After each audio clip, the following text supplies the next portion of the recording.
오늘 말씀의 제목은 어느덧 7번째 시간이죠. 코람데오 7번째 시간, 사울아 사울아 라는 주제를 가지고 우리 함께 말씀을 나누고자 합니다.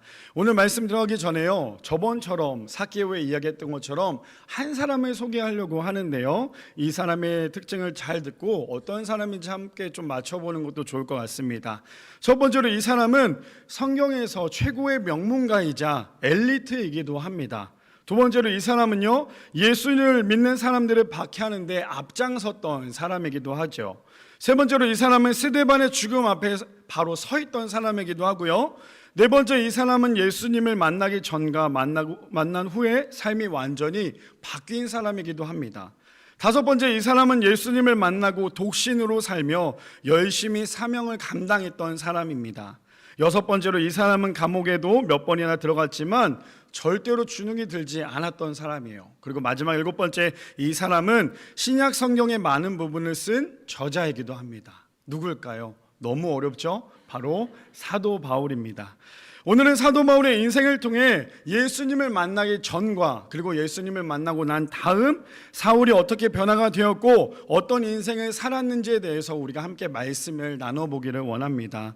성경에서 예수님을 만나기 전과 만나고 난 다음에 변화된 사람들이, 수많은 사람들이 등장을 하죠. 근데 사실은 사람이 변화되는 것은 쉬운 일은 아닙니다. 사람이 변화시키는데 사람의 힘이 아니라 오직 예수님만이 사람을 변화시킬 수 있기 때문이죠. 오늘 등장하는 사울의 인생을 보면요, 이 사람은 너무나 똑똑한 사람이었기 때문에 더더욱 변화하는 것은요, 결코 쉬운 것은 아니었다라는 거죠. 하물며 자신의 생각에 완전히 잠겨 모든 부분이 자신의 생각대로 해석하며 남을 정죄하기까지 했습니다. 율법에 대해서 이 사람을 이길 사람은 아무도 없었으나 결국 자신을 가둬놓은 율법 때문에 올바른 것을 보지 못하고 산 사람이 바로 이 사람이죠. 많은 사람들이 사도 바울이라고 하면 참 많이 존경하기도 합니다. 그뿐 아니라 성경의 많은 내용을 쓴 저자이기도 하고요, 사도 바울에 관련해서 책들도, 많은 책들이 나오기까지 했습니다. 그러니 사도 바울의 인생을 보면 그가 얼마나 멋지게 살아왔는지 우리는 성경을 통해서 너무나 잘 알 수 있죠. 그러나 그의 과거를 보면 우리는 절대로 그를 존경할 수 없습니다.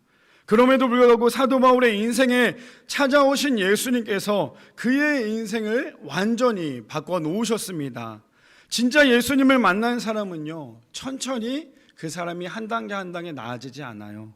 진짜 예수님을 만난 사람은 천천히 나아지는 게 아니라 그 사람을 완전히 뒤집어 놓습니다. 그러니 예수님을 만난 사람의 특징은요, 과거의 모습을 찾아볼 수가 없습니다. 왜냐하면 천천히 나아지는 것이 아니라 그의 삶을 통째로 완전히 바꿔놓기 때문이죠. 그렇다면 우리 성도님들은 진짜 예수님을 만나셨습니까?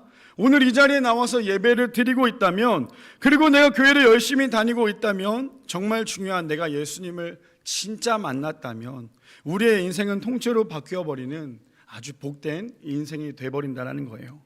왜냐하면 그동안의 세상을 바라보고요, 세상에 소망을 두고 살아왔던 그러한 인생에서 예수님을 진짜 만나게 되면요, 세상의 쾌락과 세상의 소망 따위는 부끄러워지기 때문이죠. 예수님을 진짜 만나면 예수님 한 분만으로 우리의 삶의 모든 것이 만족되기 때문입니다. 그렇다면 죄가 무엇일까요? 죄는 아주 달콤하게 우리에게 찾아옵니다. 그리고는 아주 서서히 우리의 영혼을 죽이죠. C.S. 루이스가 이런 말을 했습니다. 마귀는 더 큰 악을 심기 위해 작은 악은 기꺼이 고쳐줍니다 라고 얘기를 합니다. 공감이 되시나요?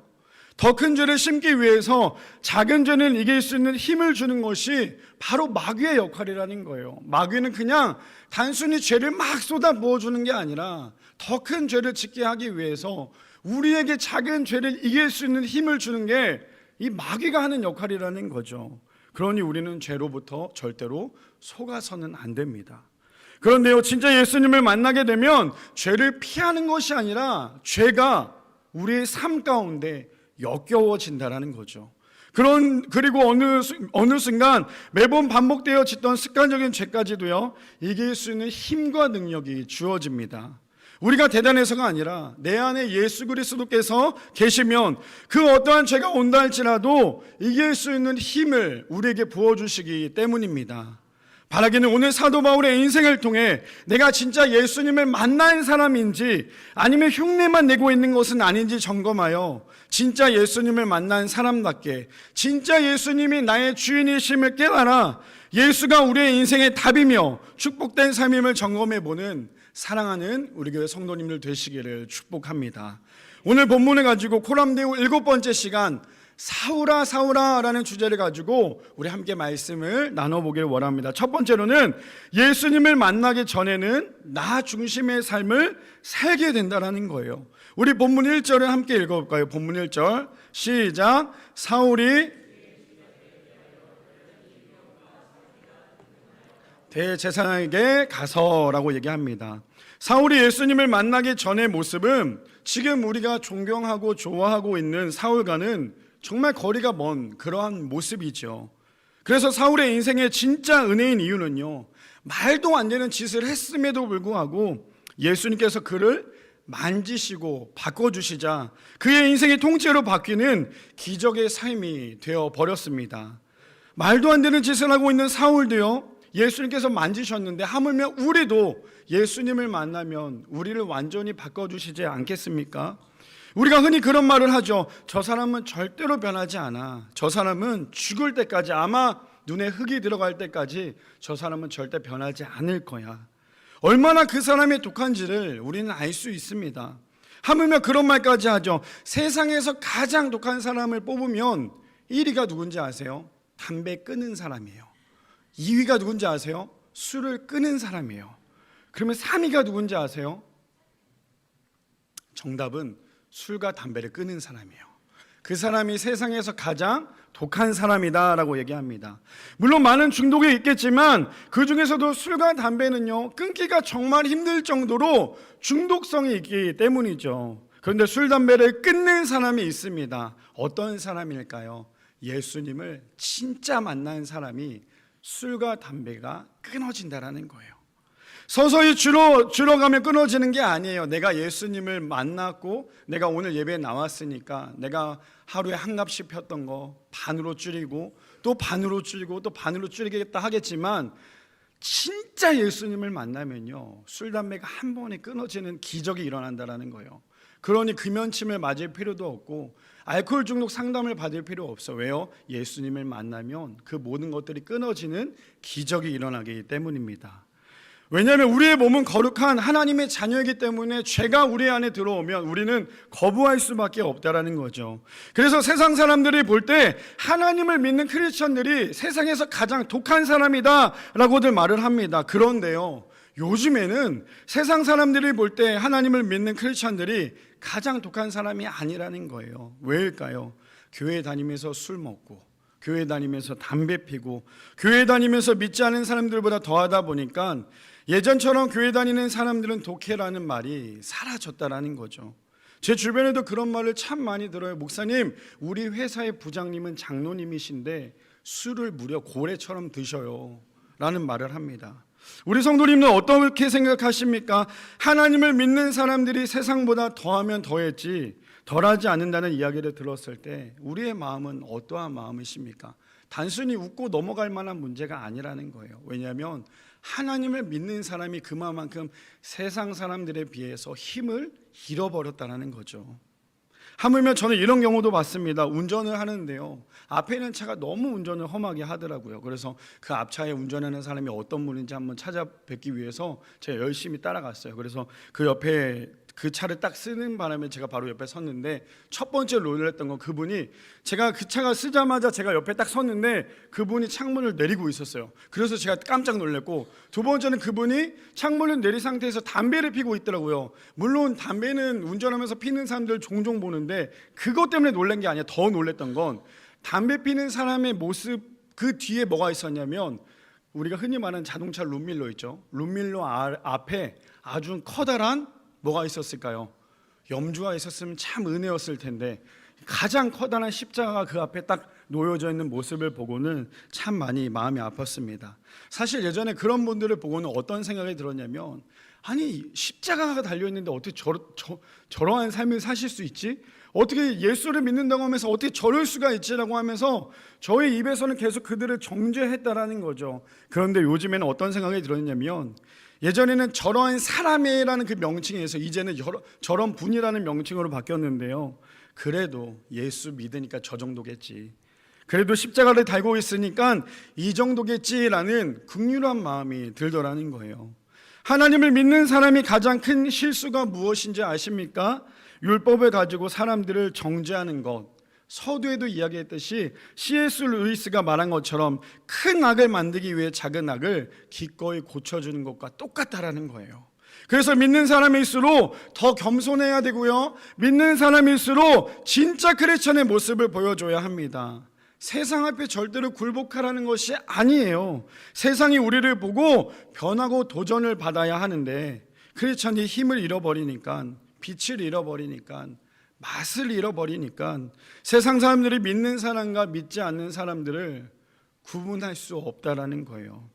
오늘 본문에 등장하는 사도 바울의 행동은 이렇게 시작을 합니다. 1절에 보니까 이렇게 시작하죠. 사울이 주의 제자들에 대하여 여전히 유혹과 살기가 등등하여 대제사장에게 가서라고 얘기합니다. 사울은 예수님을 만나기 전에 그가 했던 행동은요, 예수님을 만났던, 예수님을 믿는 사람들을 박해하고 그 사람들을 감옥에 가둬놨습니다. 그것이 진짜인 줄 착각하며 살아갔던 것이 이 사울의 모습이라는 거예요.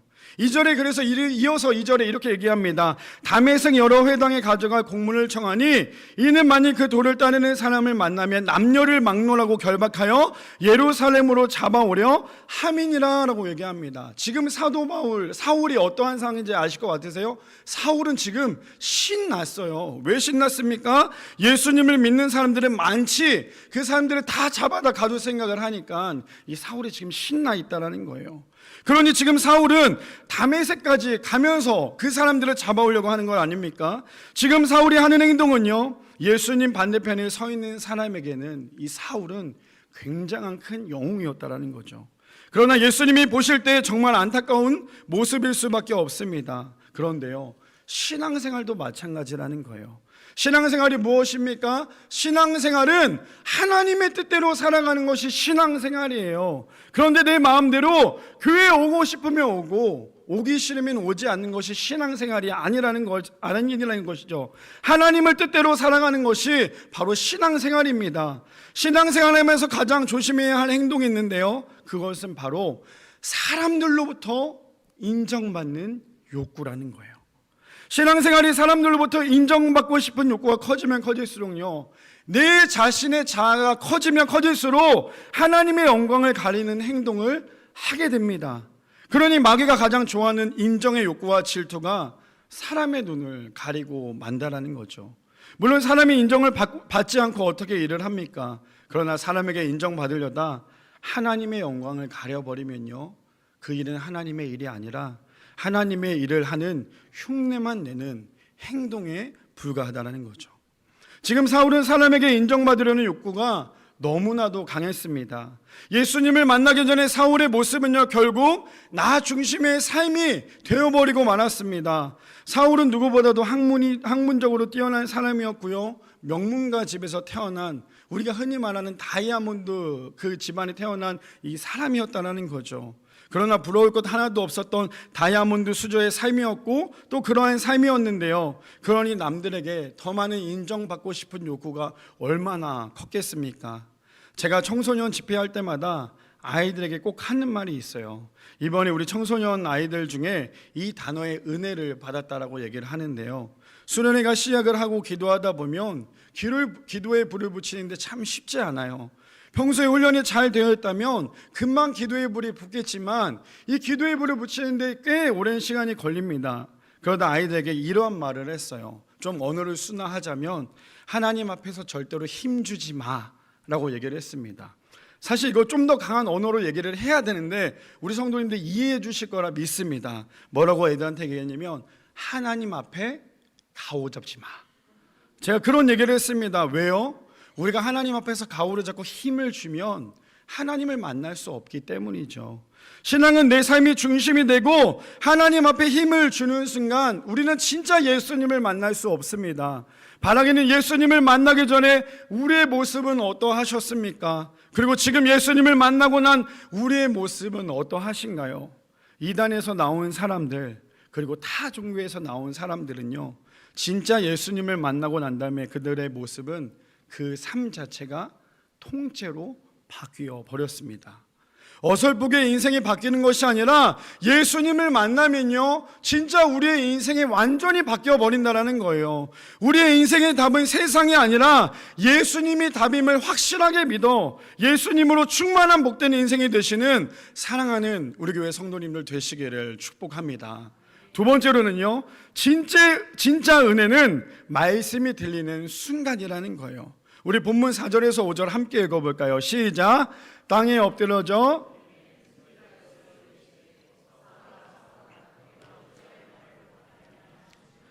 대답하되 주여 누구시니까? 이르시되 나는 내가 박해하는 예수라. 지금 상황은 사울이 다메섹을 향해서 가고 있습니다. 그의 목적은 역시나 예수님을 믿는 사람들을 박해하기 위해 그곳을 열심히 가고 있었죠. 그러던 중에 사울에게 누가 찾아오십니까? 바로 예수님께서 찾아오시죠. 그리고 예수님께서 사울에게 말씀하십니다. 사울아 사울아 내가 어찌하여 나를 박해하느냐. 그러자 사울이 이렇게 얘기하죠. 주님 누구십니까? 그러자 예수님께서 사울에게 말씀하십니다. 내가 박해하는 예수다. 상상을 해보면요, 그 순간에 사울에게 있어서 그 시간이 얼마나 큰 은혜인지, 인생을 완전히 통째로 바뀌게 된 사건이 아닐까요? 그리고는 예수님께서 사울에게 이렇게 말을 이어나가는데 6절에 보니까 이렇게 말합니다. 너는 일어나 시내로 들어가라. 내가 행할 것을 내게 이를 자가 있느니라 하시니 라고 얘기합니다.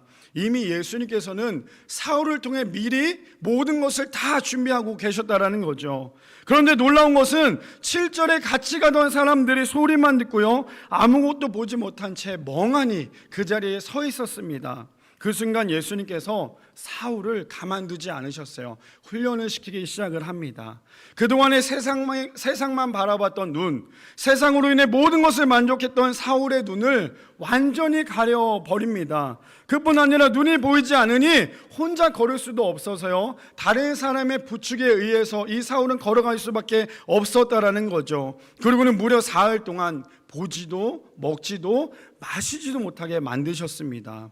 저는 이 부분을 깊이 묵상해 보니까 예수님께서 얼마나 사울을 사랑했는지를 알게 되었습니다. 누구보다도 자존감이 높았고요, 누구보다도 학문과 지식에 뛰어났던 사울의 인생에 찾아와 주신 예수님께서 꼭 이렇게 말씀하신 것 같았어요. 사울아 그거 아니야. 사울아 네가 알고 있는 그게 전부가 아니야. 지금 우리의 삶의 어떤 부분이 과연 전부이신가요? 돈이신가요? 아니면 여전히 끊지 못하는 은밀하게 짓고 있는 죄이신가요? 서두에도 말씀드렸지만 가장 독한 사람이 술과 담배를 끊는 사람이라고 말씀드렸습니다. 지금 상황은요, 가장 독한 사람 중에 한 사람이었다라는 거예요. 왜냐하면 세상을 끊지 못한 사람이었기 때문이죠. 그런데 그 좋아하는 세상을 예수님께서 사울에게 찾아오셔서 더 이상 보지도 못하게 하실 뿐 아니라 다른 사람 없이는 한 걸음도 가지 못하게 만드셨다는 거죠. 진짜 예수님을 만나면 예수님께서 이렇게 만드십니다. 더 이상 세상을 못 보게 하시고요, 그 좋아하는 것을 먹지도 마시지도 못하게 하십니다. 왜냐하면 그동안에 내 눈앞에 검은 세상이었다면 예수님을 만나고 난 다음에 검은 세상이 아니라 밝은 세상이 되기 때문이죠. 최근에 수련회 때 아이들에게 진짜 예수님을 만나면 어떠한 세상이 주어지는지 제가 함께 실험을 하고 보여주었는데, 우리 성도님들 지금 저를 잘 따라해 주실 수 있나요? 하실 수 있죠? 자, 주먹을 꽉 쥐어주세요. 주먹을 완전히 꽉, 힘이 막 부들부들 떨 정도로 해주시고 이것을 오른쪽 눈에다가 대주세요. 오른쪽 눈에다 대주시고 왼쪽 눈은 감아주셔야 돼요. 자, 지금 왼쪽 눈 뜨신 분들 계세요? 왼쪽 눈 감아주시고 오른쪽 눈은 뜨고 계셔야 돼요. 보이세요? 보이면 이상해요, 그렇죠? 아무것도 안 보이시죠? 그게 바로 우리의 인생이었다라는 거예요. 벌써 내리시면 안 되는데. 자, 그 상태에서, 이 상태에서 손을, 오른쪽 주먹을 쥐고 있는 이 손을 힘을 풀어서 쫙 펴보세요. 앞이 보이세요? 앞이 안 보이시면 눈을 잘못 뜨신 거예요. 자, 손을 폈을 때 앞이 보이는 게 정상이죠. 제가 이거를 사실 군대에 있을 때 2등병 때 병장이 저한테 주먹을 꽉 쥐어봐, 그리고 눈을 대봐, 보여? 안 보여? 그게 너의 군생활이야.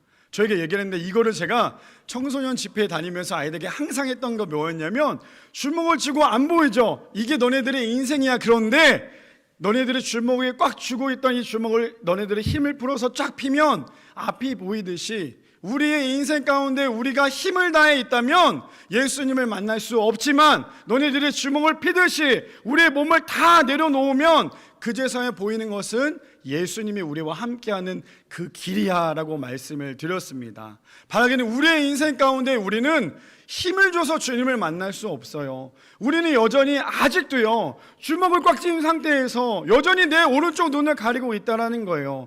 왼쪽 눈을 뜨기만 하면 되는데 왼쪽 눈을 뜰 수 없어요. 왜요? 두렵거든요. 그러니까 오른쪽 눈을 뜨고 아무것도 보이지 않는 그 상황 가운데 우리는 살고 있다는 거죠. 근데 우리가요, 이 주먹을 피기만 하면 예수님을 만날 수 있고 볼 수 있는데, 여전히 우리의 고집 때문에, 우리의 자존심 때문에 그것을 내려놓지 못하는 것이 우리의 삶이라는 거죠. 사실 제가 트레이너 일을 했을 때 깜짝 놀라셨죠? 트레이너 일을 했다고 하니까. 트레이너 일을 했을 때 PT를 하면요, 회원분들에게 꼭 하는 말이 있어요. 그게 뭐냐면, 반드시 몸에 힘을 다 빼셔야 해요 라는 말을 참 많이 합니다. 운동의 가장 기본이 뭐냐면 몸에 힘을 빼는 거예요. 수영을 처음 배울 때도 보면 몸이 물에 뜨기 위해서 해야 할 것은 몸에 힘을 주면 가라앉아요. 근데 몸에 힘을 빼면 몸이 당연히 뜰 수밖에 없다라는 거예요. 왜 제가 PT를 할 때 몸에 힘을 빼라고 얘기하냐면, 그래야지만 몸이 다치지 않기 때문이라는 거죠. 우리의 신앙도요, 자꾸만 내 자아가 강해지고 힘이 들어가면 절대로 예수님이 보이지 않습니다. 바라기는 사도 바울은 예수님을 믿는 사람들을 박해하기 위해서 그 다메섹으로 갔습니다. 그러나 예수님은요, 박해하기 위해서 가고 있는 그 사도 바울을 만나십니다. 그리고는 사울을 부르시죠. 날마다 우리를 부르시는 주님의 말씀이 들리는 것은 정말 우리에게는 가장 큰 축복이고 은혜입니다. 그러나 여전히 주님의 음성에 귀를 기울이기보다 세상이 주는 소음 가운데 귀를 기울이면요, 주님이 우리에게 말씀하시는 그 음성을 놓칠 수밖에 없다는 거죠. 나의 인생이 천천히 나아지게 만드는 것이 주님이 아니라요, 내가 주님을 진짜 만나면 천천히 변화되는 인생이 아니라 완전히 뒤집히는 인생이 되는 것이 진짜 주님을 만나는 인생이라는 거예요. 그렇다면 주님의 말씀에 이것저것 따지지 말고 고민하지 말고 생각하는 것이 아니라 무조건 말씀에 순종하여, 그래서 우리의 인생이 완전히 주님께 사로잡혀 살아갈 수 있는 사랑하는 우리 교회 성도님들 되시기를 축복합니다. 마지막 세 번째로는 예수님을 만나면 있는 그대로를 전할 수밖에 없다라는 거예요. 본문 20절 우리 함께 읽어볼까요? 시작. 즉시로. 아멘. 사울은 아무것도 할 수 없는 상황에서 예수님께서 보내주신 아나니아를 만납니다. 사실 아나니아는 사울에 대해서 부정적으로 생각할 수밖에 없었죠. 그도 그럴 수밖에 없었던 것은 13절과 14절에 보면 이렇게 얘기합니다. 아나니아가 대답하되, 주여, 이 사람이 대하여 내가 여러 사람에게 듣사온즉 그가 예루살렘에서 주의 성도에게 적지 않은 해를 끼쳤다 하더니, 여기서도 주의 이름을 부르는 모든 사람의 결박한 권한을 대제사장에게 받았나이다 하거늘이라고 얘기합니다. 지금 어떠한 상황입니까? 사울의 소문을 사람들로부터 듣고는 예수님께 말씀을 드립니다. 그런데 예수님은 15절에 그가 얘기한 말에 대해서 답변하기보다 이렇게 얘기합니다. 주께서 이르시되, 가라, 이 사람의 내 이름을 이방인과 임금들과 이스라엘 자손에게 전하기 위하여 택한 나의 그릇이다 라고 얘기를 하십니다. 이 상을 보면요, 지금 말도 안 되는 상황이라는 거예요. 왜 그렇습니까? 분명 많은 사람들이 사울에 대해서 좋지 않는 이야기를 했기 때문이죠. 그 이야기에 아나니아는 사울에 대해서 안 좋은 선입견이 생길 수밖에 없습니다. 그런 그에게 예수님께서 사울은 택한 나의 그릇이다 라고 말씀하시니 아나니아의 마음이 얼마나 괴로웠을까요? 그럼에도 불구하고 아나니아의 행동은요, 17절에 이렇게 행동합니다. 아나니아가 떠나 그 집에 들어가서 그에게 안수하여 이르되, 형제 사울아, 주고 내가 오는 길에서 나타나셨던 예수께서 나를 보내어 너로 다시 보게 하시고 성령으로 충만하게 하신다 하니 라고 얘기합니다. 저는 이 장면을 보고 너무너무 은혜가 되었고요, 너무너무 회개가 나왔어요. 사실 우리가 생각할 때 저 사람은 나쁜 사람이래, 저 사람은 질이 나쁘대, 저 사람은 이상한 사람이래 라고 선입견이 생기기 마련이죠. 또 그 이야기에 부정적으로 하게 되면 그 사람을 볼 때마다 계속 부정적으로 볼 수밖에 없습니다. 지금 아나니아가 그런 마음이었겠죠. 그럼에도 불구하고 아나니아는 수많은 사람들로부터 사울에 대해서 이야기를 들었겠지만 예수님의 말씀이 팩트였다라는 거예요. 무슨 말입니까? 사람들이 아무리 부정적인 이야기를 한들 예수님의 말씀이 사실이라는 거죠. 그런데 어느 순간 예수님의 말씀이 팩트가 아니라 자꾸만 사람들의 이야기가 많아지고요, 힘이 생기고 귀를 기울이다 보니까 말씀 위에 사람들이 하는 말이 더 사실처럼 보이는 것이 지금 현실이 되었다라는 거예요. 상대방을 위해 기도하지 않고 판단하는 것은 반드시 죄입니다. 예수님께서 용서하라고 하시면 용서해야 해요. 예수님께서 사랑하라고 하면 사랑해야 합니다. 물론 우리의 힘으로 미워하는 사람을 용서하고 사랑하는 것은 결코 쉬운 문제는 아니죠. 그래서 우리는 예수님께 은혜를 달라고 기도해야 합니다. 왜냐하면 내 힘으로 용서할 수도 사랑할 수도 없기 때문입니다. 예수님의 말씀대로 순종했던 아나니아를 통해 사울은요, 18절에 즉시라는 단어가 시작이 되죠. 그리고는 눈에서 비늘이 벗겨져 다시 보게 되고요, 세례를 받으며 다시 음식을 취한 후에 강건해집니다. 그리고는 사울의 행동은 예수님을 만나기 전의 모습과 완전히 바뀐 상황으로 변합니다. 왜냐하면 20절에 보니까 진짜 예수님을 만난 사울의 모습이 이렇게 얘기를 하고 있기 때문이에요. 20절에 이렇게 말합니다. 즉시로 각 회당에서 예수가 하나님의 아들이심을 전파하니 라고 얘기합니다. 우리 성도님들 예수님 처음 만났을 때 어떠셨어요? 예수님을 처음 만나면요, 잠이 오지 않아요. 예수님을 진짜 처음 만나잖아요, 자랑하고 싶어 미쳐요. 그게 진짜 예수님을 만난 사람의 행동이라는 거예요. 사도 바울이 그 전에 어땠어요? 예수님을 만난 사람들을 박해하고 하물며 막 죽이기까지 했죠. 그랬던 사도 바울이 예수님을 만나니까 이 마음 안에 예수님에 대한 사랑이 넘치니까요, 가만히 있을 수가 없는 거예요. 그러니까 사람들에게 가서 그가 죽을지언정 예수님의 말씀을 전파할 수밖에 없었다라는 거죠. 그 모습을 본 사람들은요, 놀랄 뿐 아니라 사울은 더 힘을 얻어 예수님을 증언하자 다메섹에 있던 유대인들조차도 아주 당혹하게 만들어 버립니다. 중간쯤에 청소년 수련회 아이들에게 했던 말이 바로 이러한 내용이라는 거예요. 기도할 때나 말씀 들을 때나 찬양할 때나 옆에 있는 사람을 의식하며 내 앞에 계시는 예수님을 바라볼 수 없다라는 거예요. 진짜 예수님을 만나기 위해서는 내 모든 것을 완전히 내려놔야 합니다. 예수님 앞에서 내가 세상에 무엇을 했고 어떠한 사람인지가 중요한 것이 아니에요. 예수님 앞에서 옆에 있는 사람이 나에게 손가락질 한들 그것이 중요한 것이 아니라는 거죠. 다만 진짜 예수님을 만난 사람이고 기도하는 사람이라면 반드시 남에게 피해를 주어서는 안 됩니다. 내 기도 시간 빼앗길까 봐 남을 정죄하고 내가 예배하는 그 예배 시간 빼앗길까 봐 남을 정죄하고 있다는 건 진짜 크리스천이 아니라는 거예요. 예수님의 말씀 한마디에 사울아 사울아 그 말씀 한마디 이름을 부르셨을 때 사울의 인생은 완전히 뒤집어졌습니다. 그리고 진짜 예수님을 만난 사울의 고백은요, 디모데전서 1장 15절에 이렇게 얘기해요. 우리 다 같이 읽어볼까요? 시작. mit보다 모든 사람이 받을 만한 이 말이요 그리스도 예수께 죄인을 구원하시려고 세상에 임하셨다 하였도다. 죄인 중에 내가 괴순이라. 진짜 예수님을 만나면 내가 죄인인지를 깨닫고요, 더 예수님을 깊이 만나면 죄인이 아니라 괴수라고 고백할 수 있다라는 거죠.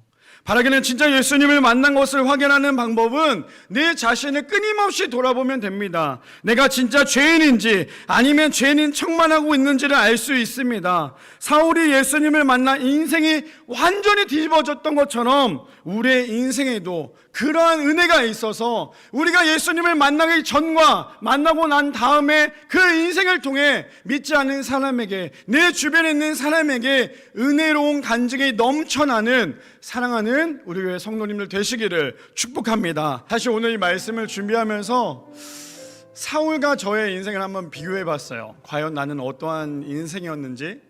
사실 오늘 이거를 얘기할까 말까 고민을 하다가 제가 서두에 그런 말씀을 드렸죠. 하나님을 진짜 만나면 술과 담배가 끊어져요. 제가 이것을 너무너무 확실하게 말씀드릴 수 있었던 건 사실 저도 그랬거든요. 저도 주님을 만나기 전에는 술에 쪄들어 살았고 담배에 쪄들었던 사람이었어요. 근데 예수님을 만나니까 술, 담배가 내 입에 들어오는 순간 구토가 나오더라고요. 왜 그럴까요? 주님이 내 삶 가운데 나를 완전히 지배하면 내 모든 신경이 주님의 보혈 가운데 쌓여 있다라는 거예요. 근데 여전히 우리가 우리의 삶 가운데, 죄송해요, 이 표현 한 번만 더 할게요. 자꾸만 하나님 앞에 가오를 잡고 있으면 하나님을 만날 수 없어요. 우리가 하루하루 살아가는 게 은혜라는 걸 어떻게 하면 깨달을까요? 오늘 아침에 눈 떴다라는 거, 우리가 숨 쉬고 있다라는 거, 우리가 호흡하고 있다라는 거, 이거 당연한 거 아니에요. 진짜 은혜라는 거예요. 우리가 하루하루 살아가고 있다라는 거, 우리에게 생명을 허락하셨다라는 거, 이것이 정말 은혜라는 거 우리가 먼저 깨달았으면 좋겠어요. 그러면 우리가 신앙생활할 때 절대로 교만할 수 없어요. 우리가 신앙생활할 때 절대로 내 자신을 드러낼 수 없어요. 왜요? 하나님이 믿어지는 것도 내가 잘나서 믿는 게 아니라 하나님께서 은혜를 부어주셨기 때문에 우리가 하나님을 믿을 수 있는 거예요. 우리가 이러한 삶 가운데 지금 우리가 방학 기간에 있어서 순장 모임도 하지 않고 있지만 이제 얼마 안 있으면 다시 2학기가 시작이 돼요. 앞으로 해야 할 것들도 많은데 제발 부탁드릴 건 세상에 눈 돌리지 마세요.